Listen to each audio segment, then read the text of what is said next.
Melchior Jolla, a respected lawyer and liberal national councillor, was driven insane by the ghost of his grandmother in 1862. In life she had been a stubborn peasant, opposed to Napoleon and any modern thinking that might penetrate her mountain valley. She would do anything to protect her home from the encroaching world. Up until 12 years ago, there was an old stately farmhouse on the Spiekermatt in Stans, Switzerland. In it lived Melchior Jolla and his family. Melchior was a rational man who did not believe in the paranormal. That is, until he was overwhelmed by supernatural phenomena centered around his home that drove him irreversibly insane.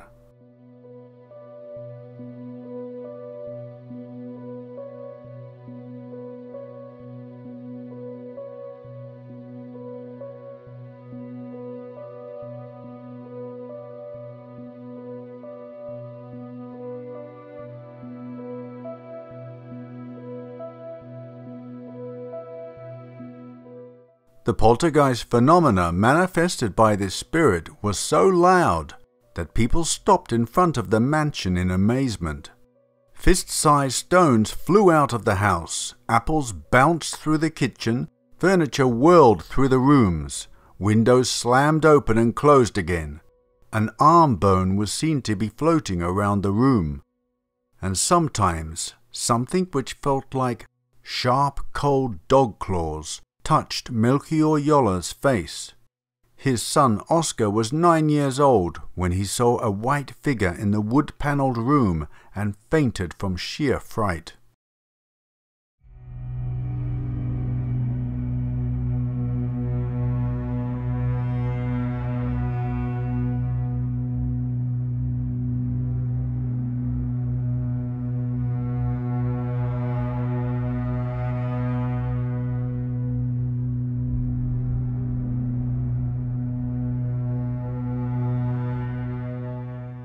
There were 9,000 residents in Nidwalden in 1798. It was the year in which the old Confederation collapsed under pressure from revolutionary French troops. Napoleon had arrived and established the Helvetic Republic. Now all their citizens were compelled to swear by the new constitution for liberty, equality and fraternity. But the hard-working and religious folk of rural Nidwalden swore to God alone, certainly never on a strange piece of paper on which even stranger laws were written that took away their privileges.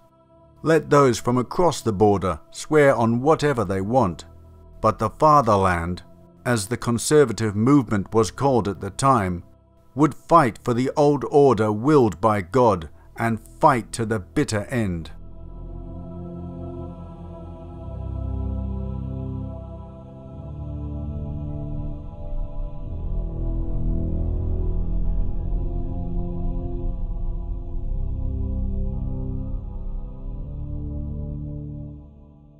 Leading the rebellious Swiss valley folk was a female, stubborn and deeply Catholic.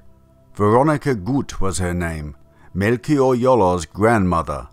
In the morning, still bristling with rage, Veronica took a boat across Lake Luzerne to the market, where she sold her fruit and vegetables, and returned with pistols, rifles and gunpowder. Her whole being was imbued with one thought: the independence of her native mountain valley had to be preserved. No smug and superior bureaucrats, and certainly no small Corsican, would be allowed to intrude into their perfect little world.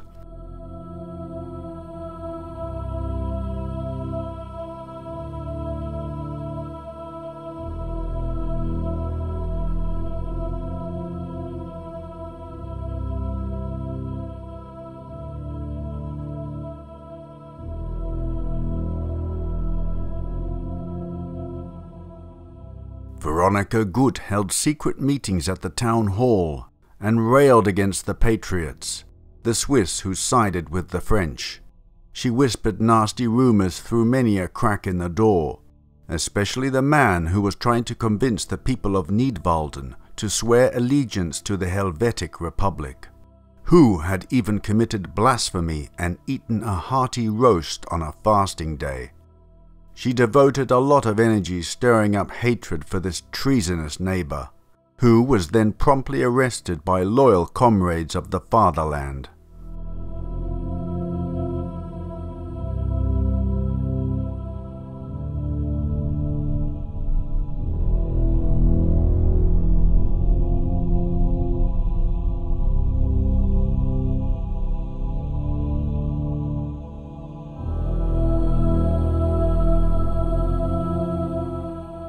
That went too far for the Swiss central government. It was time to bring these stubborn valley folk to their senses. On September the 9th, 1798, the French battalions came on horseback over the mountains. 1,200 Nidwaldners opposed them with smuggled weapons supplied by Veronica Gut. Their small and untrained number didn't stand a chance against a trained army. After a few hours the fight was over. About 170 Nidwaldners lay dead on the smoking battlefield, including Veronica Gut's son Leonce. 350 women, children and old people fell victim to the French raids. The town hall, the nest of resistance, was burned to the ground.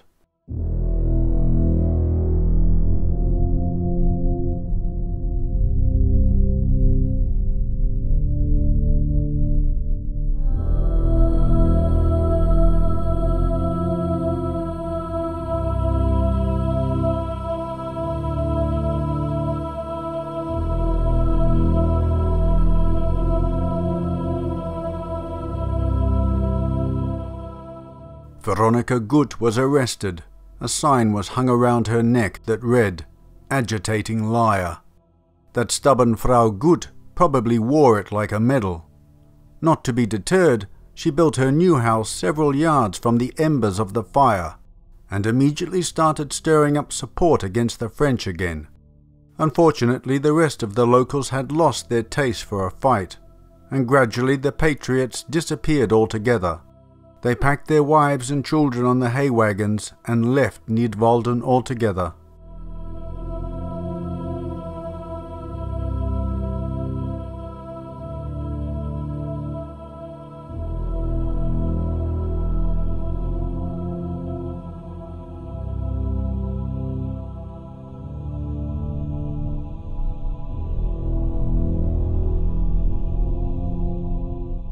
On September the 11th, 1801, the French felt the need to pay a visit again.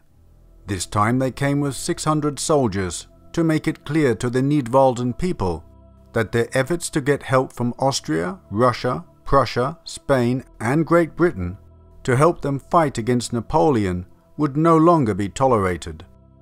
The night before the invasion, Veronica fled with her 4 daughters.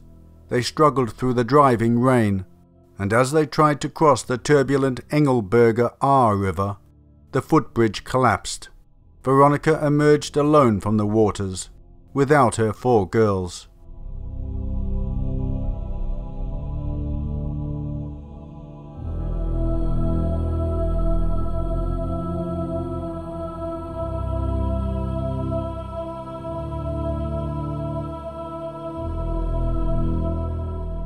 But the French did not come that night to murder, pillage and loot, as Veronica Gut thought before her hasty flight. They didn't come until the next morning, and they came in peace. Her 4 daughters had died in vain. The indestructible Frau reared up for one last time. When the cantons gradually returned to their old confederation of confederates after Napoleon's defeat, she promoted the idea of absolute isolation for Nidwalden. Their homeland should no longer be even connected to the Confederates. But even her Stechli-Buebe, a handful of muscular, loyal young men, could no longer beat down the raised hands with their sticks of villagers voting for the acceptance of the federal constitution.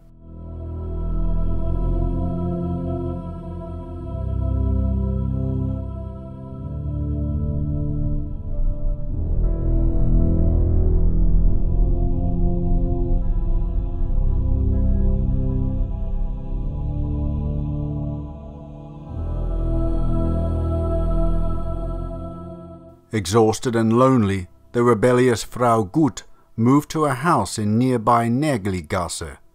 The neighbour's young daughter, who had lived next door, remembered the careworn old woman who could barely endure her life anymore.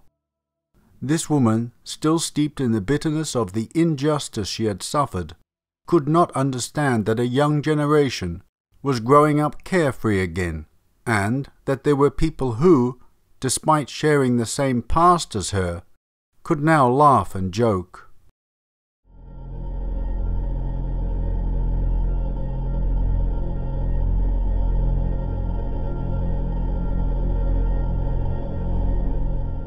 Veronica Gut died on April the 28th, 1829, aged 71.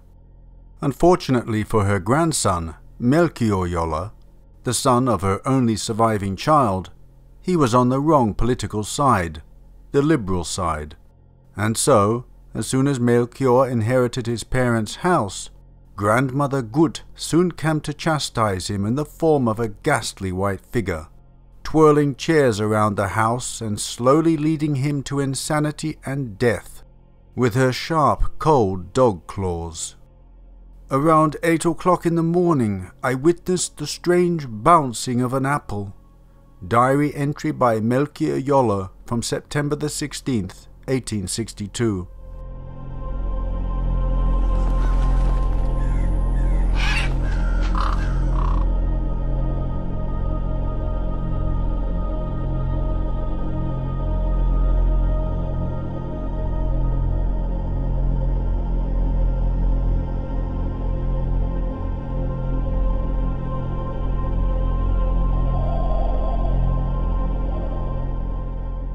When the phenomena began in earnest, Joller at first refused to believe what he was hearing. It started off as rapping noises which increased in frequency. Thorough investigation failed to reveal the cause. Windows and doors slammed repeatedly. Furniture was hurled about, stones were thrown, there were ghostly noises and footsteps. Apparitions were also sometimes seen. The repeated disturbances attracted the attention of newspaper reporters, and thus the house and its occupants became the center of public gossip, scandal and ridicule.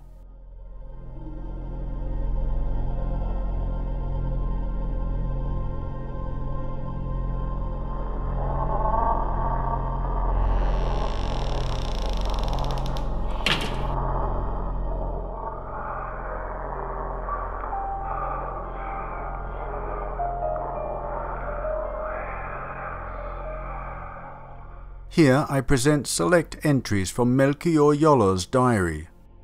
A striking incident occurred at the beginning of June 1861, involving my second youngest son, Oscar, then 9 years old, tough and fearless.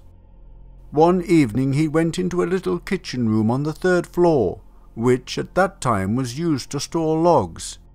As he didn't turn up for supper, we went to look for him, and eventually found him lying on the pile of logs in a deep faint. It was some considerable time before we could bring him round. When he was able to speak, he told us that shortly after entering the room, there had been 3 knocks on the door.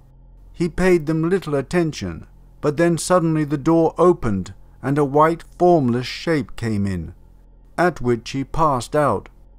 I took this to be an effect of the imagination, following from the frightening knocks which themselves could have a quite natural origin, and once the boy had recovered, we gave no more thought to it.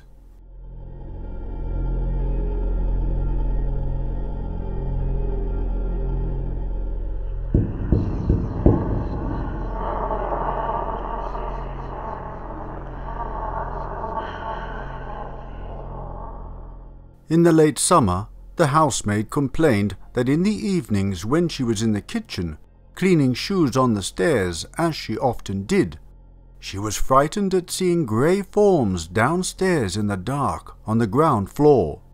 One of them once even came up to where she was sitting and then vanished.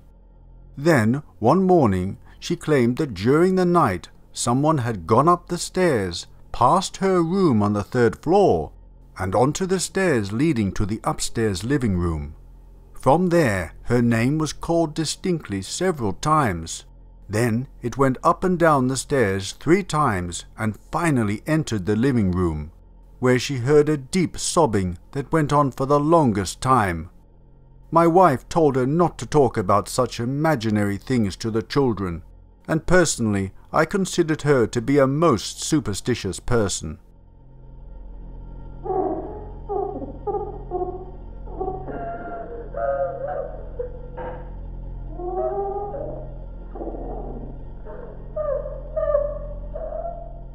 Shortly afterwards, this was still in August, my youngest daughter, Henrietta, then around 11 years old, found herself alone one sunny afternoon in her bedroom, which was situated above the main living room. She was preparing for exams and was leaning by an open window with her face buried in a school book. Looking up, she saw a cheerful-looking child coming towards her, half-clothed. At first she took him for her little brother, but then the form changed aspect and suddenly disappeared right in front of her. This terrified her and she ran from the room. I learned about the incident only some days later, when I was trying to get Henrietta to tell me why she wouldn't go into the living room on her own. However, I managed eventually to reassure her by persuading her that it was just her imagination.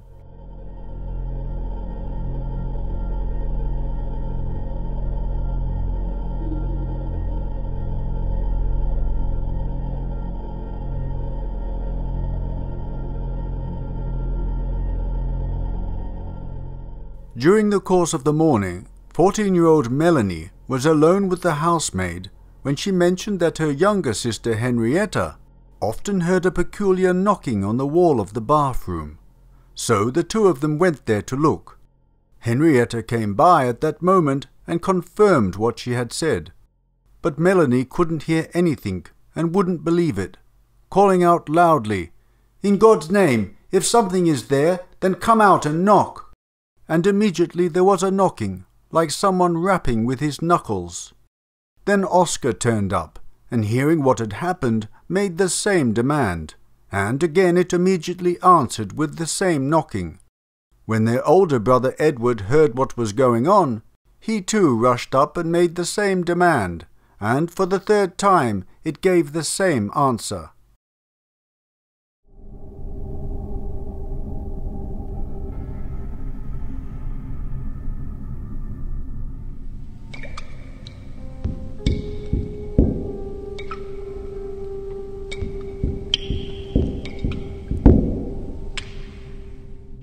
It was time for lunch, so the maid went back into the kitchen. Looking towards the corridor, she thought she saw someone hanging a sheet from one corner down the stairs from the upstairs banister. Observing more closely, it seemed to be rounded off at the top and with 2 long black marks at the bottom, like the tips of 2 feet. Shocked, she called out, "Who's there?" With a sound like "Whoa!" The form suddenly vanished, at which the girl went white and stumbled outside screaming. Another time, standing in front of the house, they clearly heard through the open bedroom window a deep groaning voice say, in tones of unbearable melancholy, "Even when no one at all is around," with heavy emphasis on the word all. From the barn, the children kept seeing formless shapes moving around my room.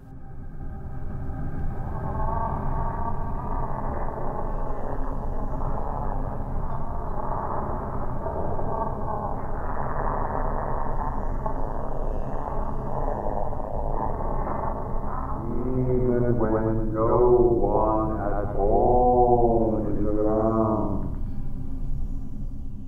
Meanwhile, the housemaid, engaged with her chores in the kitchen, was constantly flying into the living room.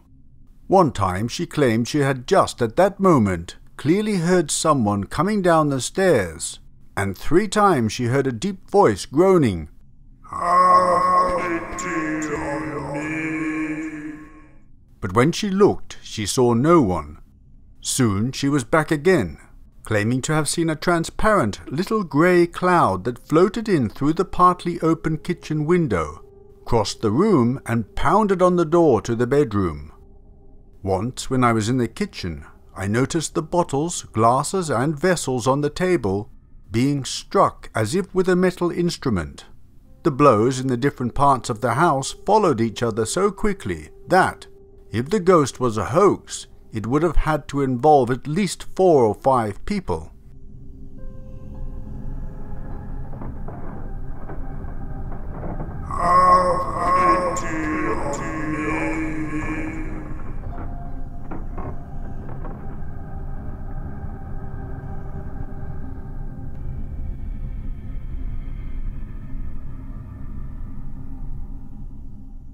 Towards midnight, I went to my bedroom, leaving 3 police guards in the living room to keep watch. I lay down on the side of the bed, and, waking after some time, I propped my head up on my right hand and looked over to the window opposite. This was closed and covered on the inside by a curtain. The outside shutters were open. I could clearly see the grey-white clouds in the sky. All was quiet, apart from the snoring of the guards in the living room, which I could distinctly hear. I was alert, but not at all excited. Suddenly, I felt a soft rustling of the hairs on my left temple, as if caused by a playful finger. Thinking that someone wanted to wake me, I grasped at it with my left hand and felt a soft, warm little hand. I felt distinctly the thumb and finger. As I did so, it softly withdrew in the direction of the window, where I saw, in sharp relief against the shutters, a dark shape moving slowly backwards and forwards.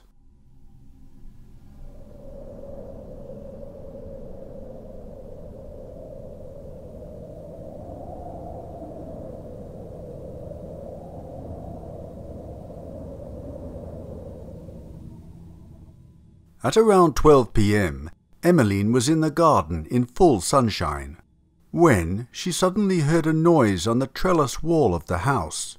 She looked up to see a pale figure in the area of the little corridor, leaning out of the window and reaching onto the trellis.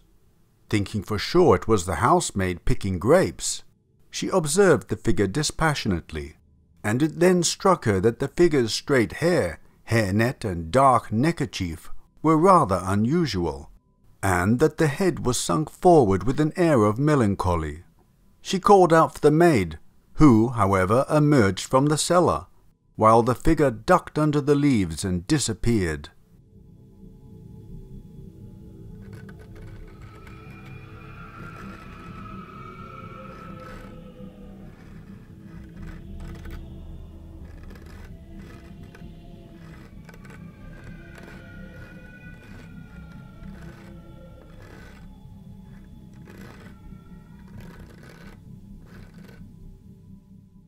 Then our attention was caught by a stirring in the living room, and we rushed back to the door, which I had never taken my eyes off, and listening outside for a moment, heard a noise that sounded like a lot of people dancing around in socks. We opened the door quickly.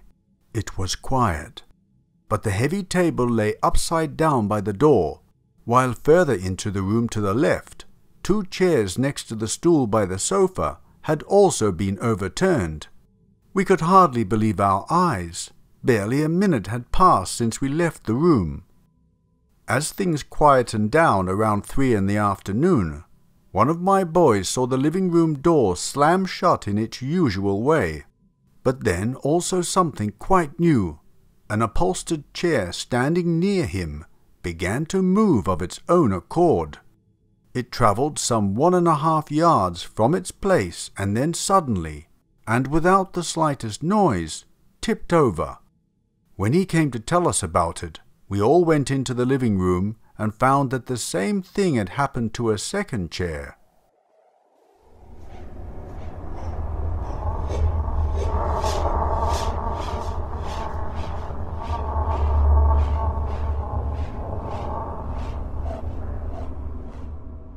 From then on, things were quiet until around 6:30 p.m.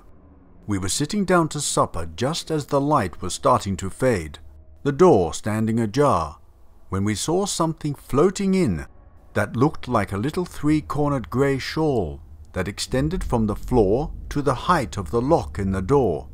It hovered by the open cupboard door of the corner sideboard, swinging lightly, and then vanished. As night came on and I sent for the lamps to be lit, one of my girls gave a cry of terror and complained of ice-cold fingertips ruffling her neck and face. When the lights arrived, this stopped, but going out into the dark corridor, she felt the same disturbance. The servant girl complained of it as well, and later insisted that in this spot she had been plagued the whole distance by something like cold, spiky dog's claws.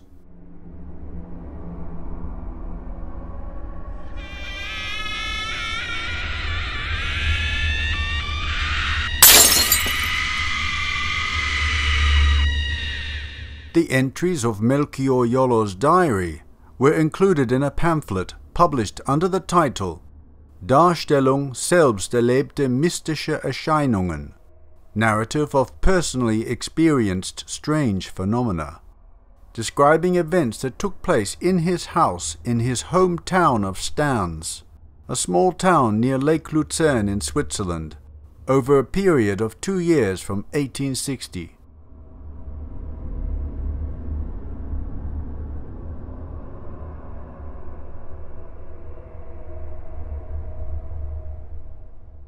Many people came to experience for themselves the phenomena at the Yola house. They investigated the terrifying manifestations they witnessed and heard, and could find no human cause. They very soon informed the authorities about the strange goings-on in this house. The governing council sent an investigative commission to study the reports, and the Yola family moved out for a few days. The investigating team weren't trying to verify the presence of anything supernatural. They were attempting to denounce the Yola family's claims. Naturally, they found absolutely nothing, and this nothing meant the end for Melchior. He moved to Zurich with his wife and children, where he wrote in vain for an audience with the Pope. In 1865 he died a broken man who had been driven insane by the supernatural occurrences, by the ruin of his reputation, and by the unbelieving press of the time. He was only 47 years old.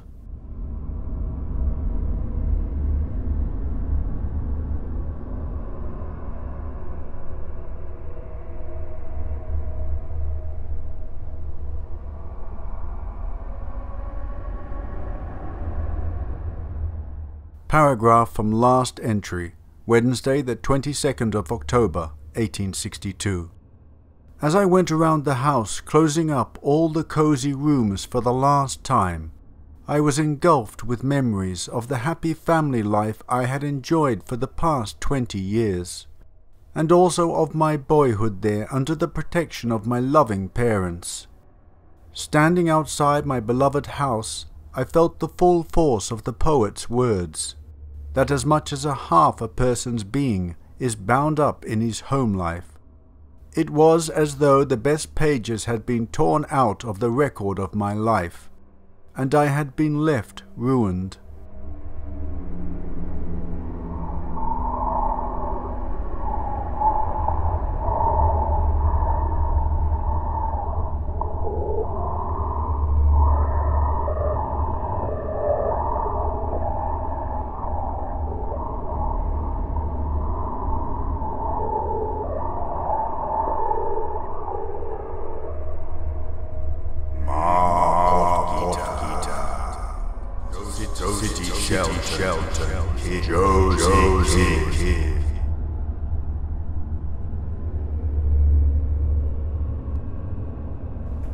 So, my dears, let's look through the see-through bally thing today and see which devoted names come through the mists. Ah, they are starting to materialize. Kelly Cortices, J. Etchells, Rebecca Norton, Taffy Grease, Amy Stringfellow, Renee Pullen, Shelley Valadays, Susanna Andrea, Bonita Martin, Laura Jane, and yet another Laura Jane, Cheryl Dutta. Thank you so much, my dears. You are blessed.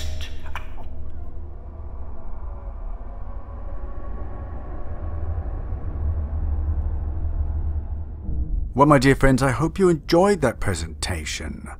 This was a house that I hadn't heard of up until a couple of weeks ago.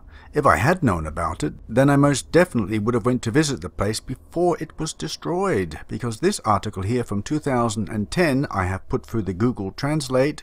It was from German, so you can see what's going on here. Legendary haunted house in Stans is demolished.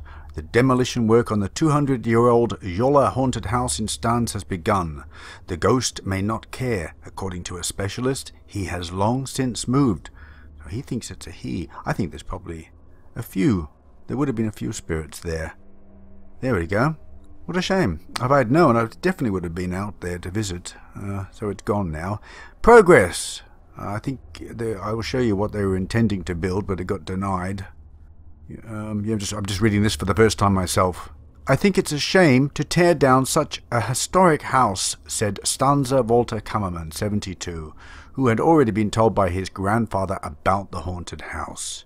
The government council made the decision not to place the building under monument protection in 2000, which it should have been, actually. So there's been some dirty work going on there. That house would have definitely been eligible for historic protection. So there must have been developers paying more money. Yeah, here we go.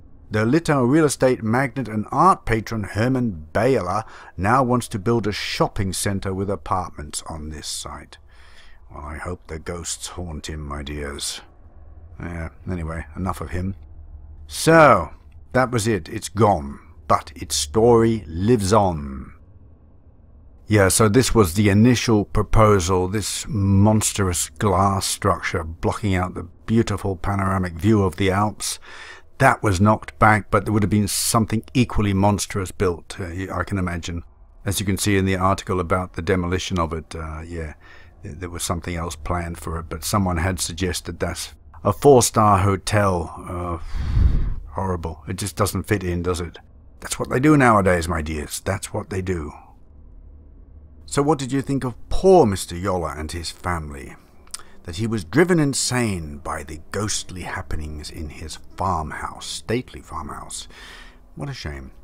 Usually in most cases of poltergeist phenomena, there are usually children present in the house. Somehow they are the catalyst for such activity, I suspect, because they have so much energy. When there's so much energy going on, they can usually manifest with poltergeist phenomena. Usually making a hell of a noise and letting people know they are there.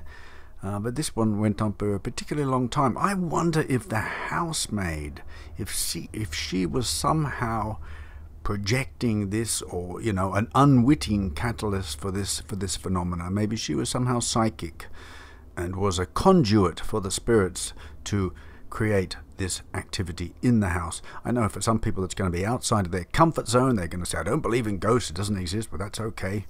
I'm fine with that. Each to their own. And there are so many cases that are well documented and witnessed by many people, but there will always be people who just don't want to believe it, and that's fine. I don't want to scare them. But yeah. So what are your thoughts about Mr. Jolla? Do you think it was the ghost of Veronica? Was she haunting him, or was it not connected at all? The strange thing is that when he lived there as a child, none of this phenomena was taking place. I think that the spirits were already there, but because of a certain person, and I say maybe the housemaid, being psychic and being young, that she was the catalyst to start this off, all this phenomena. Yeah, I would love to be an investigator back then, to see if she was taken out of the house, whether it would have continued. And when they moved to Zurich, did the housemaid come with them? There's no real mention of his life after that. It's not documented. So did the phenomena continue wherever they were? Is that what drove Mr. Jolla insane? That somehow it had followed? Interesting. Tell me what your thoughts are. Well, Oddie and myself have returned from a road trip. We were away for a few days visiting some lovely locations. We returned to the chateau that we stayed in 2019. We loved it so much we went back. Also revisited the abandoned hotel in the Black Forest. We'll be updating you on that once I get this all together. I just haven't got time to edit the video at the moment. I'm just concentrating on these videos for Patreon. I don't seem to have much time for anything else, but I've got a lot of footage that I can work on. Some interesting stuff there. One was a castle that we visited in Switzerland that I visited, must have been about 22 years ago was the last time. Went back, had forgotten how big this place was. It's really big, and what's unusual is nearly all of the furniture in it is original. It's not repro stuff that they brought into, to give it atmosphere. It was in the family's hands until 1912, and then they handed it over to the museum in Zurich to look after in perpetuity. And it's a beautiful, really beautiful castle. And the same generation of family had lived in it all this time and kept it in fantastic condition over centuries. And so we went to visit, and I always wonder, if I'm going to detect a spirit. And I don't need one of these EMF meters. I am an EMF meter. If I go into a room and there is a spirit and I walk into that spirit, or it walks into me or through me, I can feel it straight away. And there was one particular room, a beautiful little room, exquisitely decorated, very feminine in style. I think it must have been someone's favorite room. Anyway, when I walked over to the window to look out, I immediately sensed that I had stepped into a spirit energy. It's very hard to describe how I feel, but I know it's right through my body. I can feel it. And I didn't say anything to Oddie. She was in the room. She never speaks while I'm filming. She's very professional like that. She knows I'm filming. She doesn't speak, and I just kept walking. I walked out, and this form followed me to the doorway until I went out, and then stayed in the room. And then when Oddie came out, I told her that I had sensed this, and I walked back in again, went to the window. It wasn't at the window this time, and I walked near the couch. There was a little couch there, and it was there. I sensed it there. Now, when I got home and played back the footage, and by the way, they have this sort of video presentation in a lot of the rooms discussing what happened in history, blah, blah, blah. This was happening when I played it back. But during a segment where the video presentation was not talking, I picked up a spirit voice and I couldn't really detect. I could tell straight away it was a spirit voice. I couldn't detect what it was, and I've just magnified it now and slowed it down. I won't tell you. Wait till you see the footage. It's something quite innocent, quite amusing. But that is when I get this all together. And I knew straight away that it wasn't a malevolent spirit. There was nothing nasty about that energy. I think it's just somebody who's very fond of the castle, and in particular that little room. Pretty as it is, I would also be fond of it if I was a spirit. And on that note, my dear friends, I will bid you adieu. Because we went to France, by the way, as well. We went to France and have some interesting footage there. One was a chateau that has never been opened to the public until last year. It has been in the same family's hands until last year. They're obviously strapped for cash, so they've opened up a large section of it to the public, and beautiful. You'll get to see that. And they told me I was the first ever Australian to visit it. Ooh, and what the French spirits think about that. Okay, my dears, God bless and goodbye.